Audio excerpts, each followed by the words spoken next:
Wonderful. All right, I'm going to get started. And a great transition from the last talk, looking at that transition from high school to the labor force. So hi, my name is Hassan, and today I'll be discussing research on identifying and comparing the predictors of successful transition for low-income youth with ASD. This work is in conjunction with colleagues at Cornell. So people with ASD experience numerous transitions throughout their lifetimes. Some of these transitions are more difficult than others. However, the entrance into adulthood is often considered the most difficult transition of them all. Often families compare the post-secondary transition to falling off of a cliff because the wraparound services that were once provided to those in special education services ends when they graduate high school. The period of emerging adulthood after graduation is especially vulnerable for people with ASD, who can experience challenges with communication and behavior associated with their developmental disorder, and who may also need to seek specialized services to fulfill their post-school goals. Certain behaviors like avoiding eye contact may negatively impact the acquisition of post-school goals like getting a job. And one observation that's been noted is that job applicants may be expected to have strong eye contact during the interviews, which can put people with ASD at a disadvantage during the employment seeking process. Research also shows that many employers who often are resistant to hire individuals with ASD are doing this because of the associated myths and misconceptions regarding the performance and productivity of these individuals. Although numerous people with ASD within the ASD community have increasingly advocated for changes in perceptions to embrace the neurodiversity of all people, the aforementioned societal and legislative barriers have contributed to poor post-school outcomes by people with ASD. People with ASD are less likely to live independently following high school graduation and are more likely to live with their parents or guardians. Only 36% of high school graduates with ASD have attended any form of post-secondary school before their early 20s. In terms of employment, less than 60% of young adults with ASD experience paid employment outside of the household, which is significantly lower than other young adults with disabilities. So given the increasing number of people diagnosed with ASD each year, and the overwhelmingly poor post-school outcomes experienced by this population, researchers, policymakers, and practitioners have taken a greater interest in understanding the different school, district, and state level factors in post-secondary education that are associated with positive transition outcomes in employment, education, and independent living. Yet in spite of the growing body of research on predictors of post-school success for youth with disabilities more generally, very little is known about the predictors promoting better outcomes for those with ASD. For these reasons, this project examines the question, do the known predictors of successful transition to adulthood for youth with disabilities also apply to youth with ASD? Prior evidence in support of many of these predictors in the US context is based on small sample sizes of youth with ASD. This project, however, leverages rich longitudinal data from a randomized controlled trial to empirically assess these predictors. So here's a list of the 23 known predictors of successful transition for youth with disabilities. We have grouped these predictors into 4 categories: policy, student skill, career development, and collaborative systems. Using the data from the randomized control trial, this study is able to examine the role of these predictors, excluding the 4 that are grayed out for youth with ASD. The literature in this space is fairly large, and I'm going to summarize it as containing via the 3 systematic literature reviews and 1 meta-analysis that have been conducted to investigate the correlational research on post-secondary predictors of positive post-school outcomes in employment, post-secondary ed, and independent living. Given the limited time for this presentation, though, I can only briefly describe this large body of work. And so while these studies have significantly advanced the field's understanding of predictors, many of them have suffered from samples of youth with ASD, from small samples of youth with ASD in the data. And so really the underlying concern that my team has here is that several of these studies are all based on one data set from the US, the National Longitudinal Transition Survey 2. And that includes a very small number of youth with autism in the data. And so many of these predictors are being established just on limited evidence of the underlying population.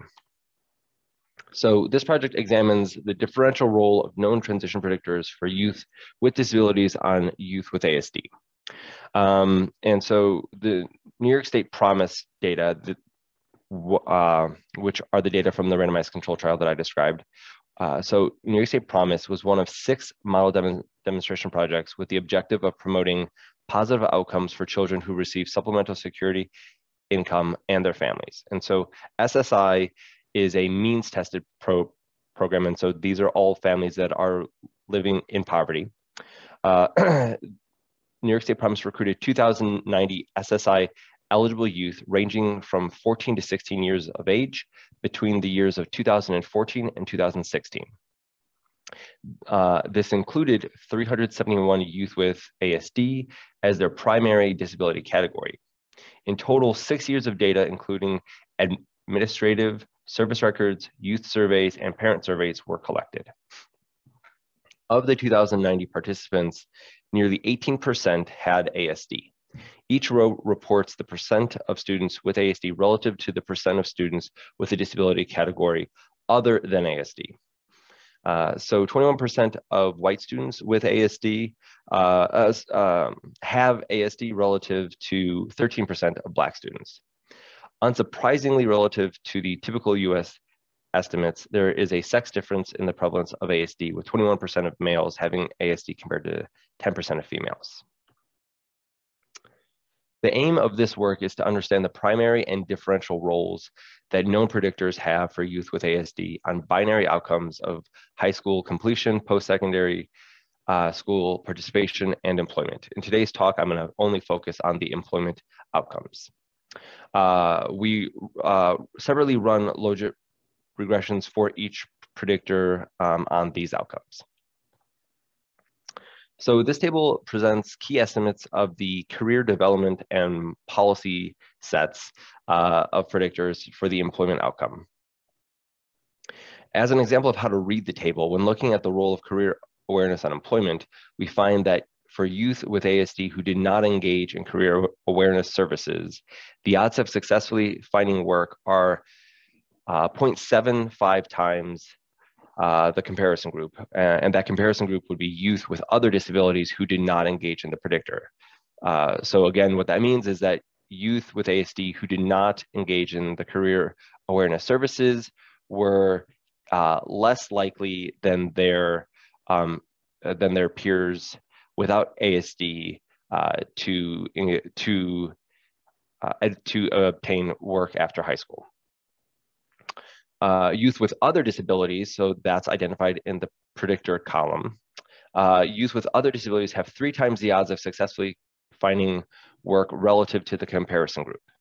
There is no evidence of a differential role of career awareness for youth with ASD on employment. And so that's that final column. So while it's a positive estimate, we do not have significant statistical significance to argue that there is a differential role. So overall, looking across the table, you'll see that the predictors under the career and policy groups have differential role, do not have a differential role for youth with ASD. That said, there is clear evidence by looking at the second column, the predictor column, that the New York State PROMISE data confirm the positive predictive roles for youth with disabilities. Now, it's important to highlight that the statistically insignificant estimates for the ASD differential do not mean that we have gained no new information. Rather, the insignificant interactive column, which is the third column there, along with the significant second column, means that there is no evidence of a differential role for the predictor. Thus, the predictor applies to youth with ASD as it does for youth with other disabilities, thus confirming the role of the predictor for youth with ASD. Now we look at the predictors of interagency collaboration, parent expectations, parental involvement, student support, and transition programs under the collaborative systems grouping. Unsurprisingly, the estimates in the predictor column for all estimates are positive and are mostly statistically significant. Interagency collaboration in support of the students' transition goals predicts employment rates 4.5 times higher than otherwise.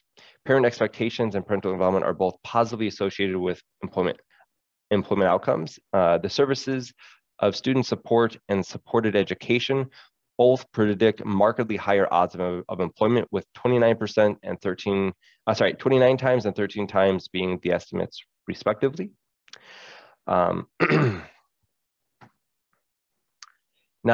we can take a look at the predictors of community experiences, decision-making, goal setting, and self-advocacy and self-determination under the student skills grouping. Consistent with the literature, there is evidence of a significant predictive role of these measures on all three outcomes. That said, there is no evidence of a differential role of these predictors for youth with ASD. So youth with ASD face poor successful transition outcomes as they move from high school to adulthood. The existing literature has thoroughly documented the predictors of successful transition for youth with disabilities, and a few studies have started to shed light on on select predictors for youth with ASD. This project was able to empirically test 19 of the known 23 predictors on a large sample of youth with ASD and provide evidence that they were able to that they applied to youth with ASD. We demonstrated evidence of these predictors on employment specifically for youth with ASD. Moreover, the broader ATTAIN initiative has identified 9 predictor outcome pairs as having a positive differential role for youth with ASD on the outcomes of successful on the outcome of successful high school exit and post-secondary school participation. These pairs are highlighted in the table below. And another thing I do want to note is that all of this evidence is among youth that are SSI eligible, which means all of them are living in homes that are identified as being under the poverty threshold. So these are some of the most at-risk youth with disabilities in the US context. So the fact that these predictors hold even in this context is evidence that they are an effective means to improve the transition outcomes for this population. The next step for this project is to collect a new wave of transition outcomes for the PROMISE population. So we've now been 3 years out from the PROMISE population, so now we will have a total period span of 9 years of data. And then following that, we are going to expand the project even further with the incorporation of participants outside of the PROMISE sample. And so here, under that arm of the project, we aim to develop a national representative longitudinal survey of young adults and their families with, so young adults with autism and their families, which we will then use to assess the generalizability of the findings from these data. I thank you for your time. If you have any questions, please post them in the chat or send me an email at this address.